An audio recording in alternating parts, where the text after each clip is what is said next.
Good morning. இந்த vlogல என்னோட மார்னிங் ரொட்டீன் தான் ஷேர் பண்ண போகிறேன்.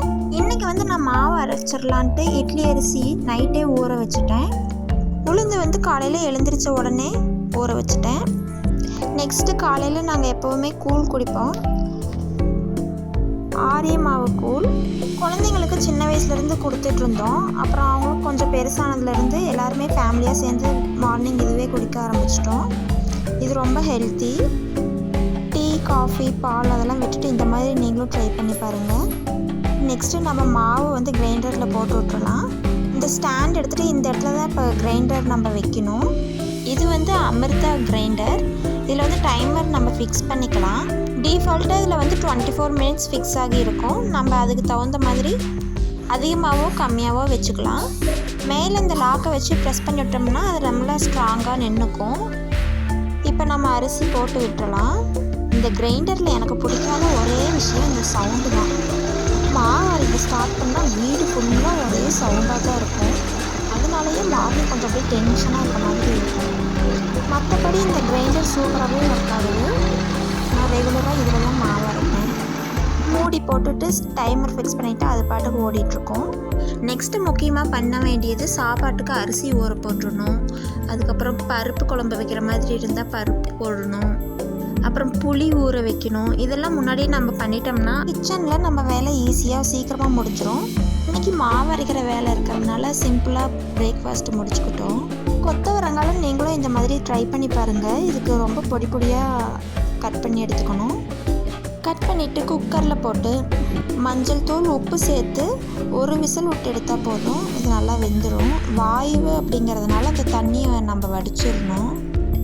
குக்கர் இல்லாமல் தனியாக கூட நம்ம வேக வச்சு தண்ணியை வடிக்கலாம். ஆனால் கொஞ்சம் அது டைம் எடுக்கும்ன்றதுனால நான் குக்கர்லேயே போட்டு ஒரு விசில் விட்டுருவேன்.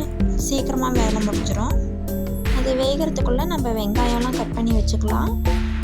அப்புறம் இந்த ரெசிபி பண்ணுறதுக்கு கடலக்கொட்டை தேவைப்படும். நல்லா ட்ரை ரோஸ்ட் பண்ணி எடுத்துக்கணும். இப்படி பண்ணுறப்ப கொத்தவரங்காய் ரொம்ப டேஸ்ட்டாக இருக்கும்.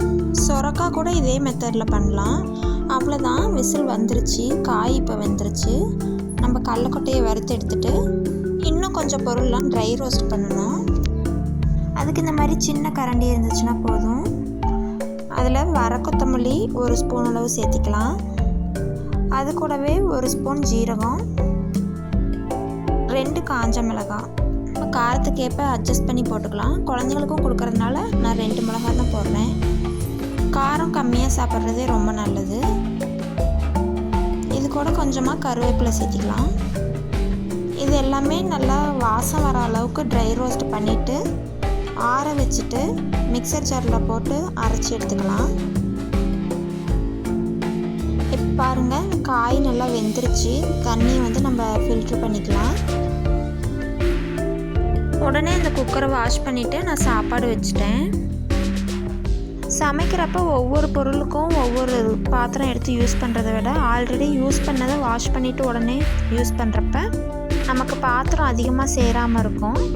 நம்ம கிச்சனில் ஸ்பெண்ட் பண்ணுற டைம் மிச்சமாகும். இப்போ பாருங்கள், நம்ம ட்ரை ரோஸ்ட் பண்ண பொருள் எல்லாம் சேர்த்து அரைச்சி எடுத்தாச்சு. இப்போ அது பண்ணுறதுக்கு ஒரு பேனில் எண்ணெய் விட்டுக்கலாம். எண்ணெய் சூடானதும் கடுகு சேர்த்துக்கலாம். கடுகு நல்லா பொரிஞ்சதுக்கப்புறம் ஒரு கொத்து கருவேப்பிலை, கூடவே கொஞ்சம் சின்ன வெங்காயம் சேர்த்திக்கலாம்.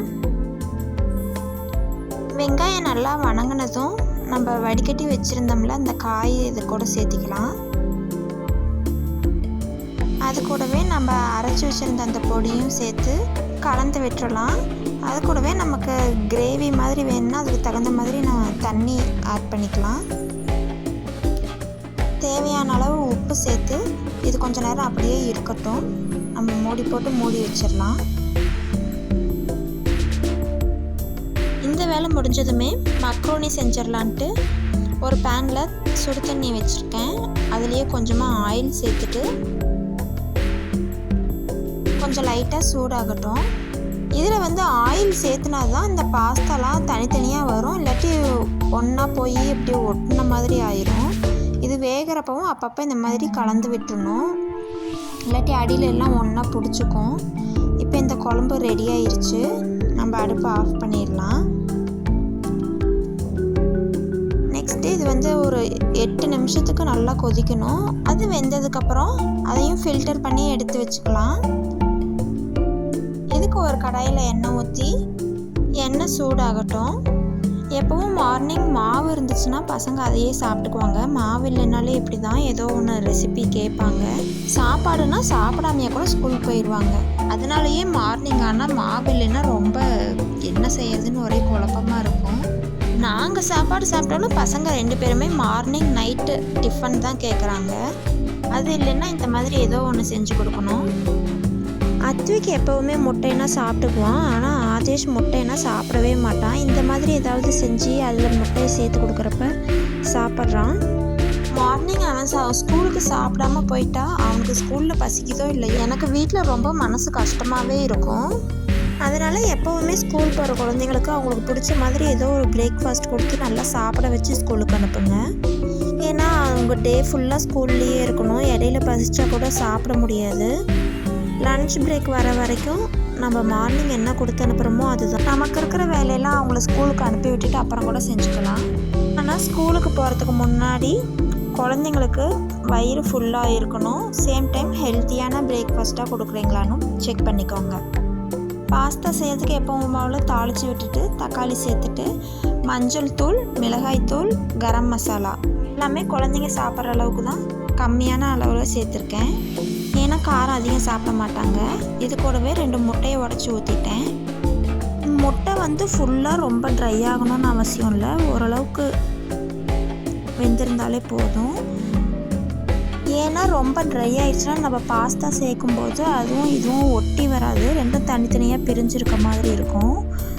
இந்த மாதிரி கன்சிஸ்டன்சியில் இருக்கிறப்ப நம்ம பாஸ்தா சேர்த்துட்டோம்னா அதுவும் இதுவும் மிக்ஸ் ஆகி இந்த டிஷ்க்கே ஒரு நல்ல டேஸ்ட் கொடுக்கும். இப்போ இதை சேர்த்துட்டு நல்லா கலந்து கொடுத்துக்கோங்க. எல்லாம் நல்லா மிக்ஸ் ஆகி வரணும்.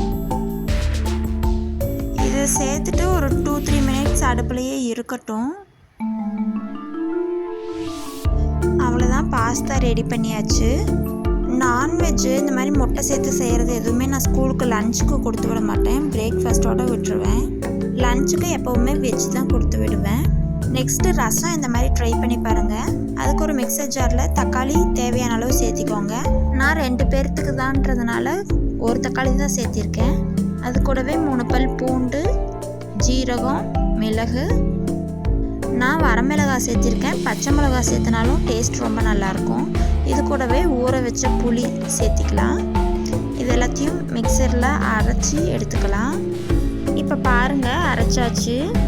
இது செய்கிறதுக்கு ஒரு வானலில் எப்பவும் போல் எண்ணெய் ஊற்றி எண்ணெய் சூடானதும் கடுகு போட்டு கடுகு பொரிஞ்சதும் கருவேப்பிலை சேர்த்திக்கலாம்.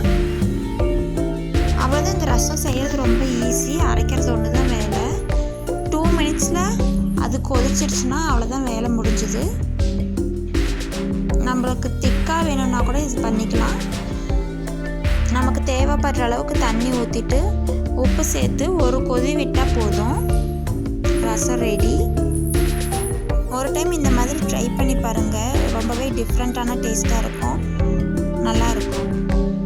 ரசம் ஒரு கொதி வந்ததும் அடுப்பை ஆஃப் பண்ணிடலாம். பாருங்கள், நான் அரிசி ஆட்டி எடுத்துட்டேன். நெக்ஸ்ட்டு உளுந்து ஓடிக்கிட்டுருக்கு.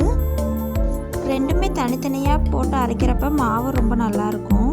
இப்போ ரெண்டுமே அரைச்சி எடுத்தாச்சு. உப்பு சேர்த்து கையிலே கரைச்சி விட்டுறலாம். கரண்டியில் கரைக்கிறதோட கையில் கரைக்கிறது மாவு ரொம்ப டேஸ்ட்டாக இருக்கும், நல்லாயிருக்கும். நான் வந்து சமைச்சிட்ருக்கிறப்பவே இடையில டைம் கிடைக்கிறப்ப பாத்திரம்லாம் கழுவி வச்சுருவேன். இப்போ பாத்திரமும் அதிகமாக சேராது. ஒர்க்கு ஈஸியாக முடிஞ்சிருச்சு. தேங்க்ஸ் ஃபார் வாட்சிங். மறக்காமல் சேனலை சப்ஸ்கிரைப் பண்ணுங்கள்.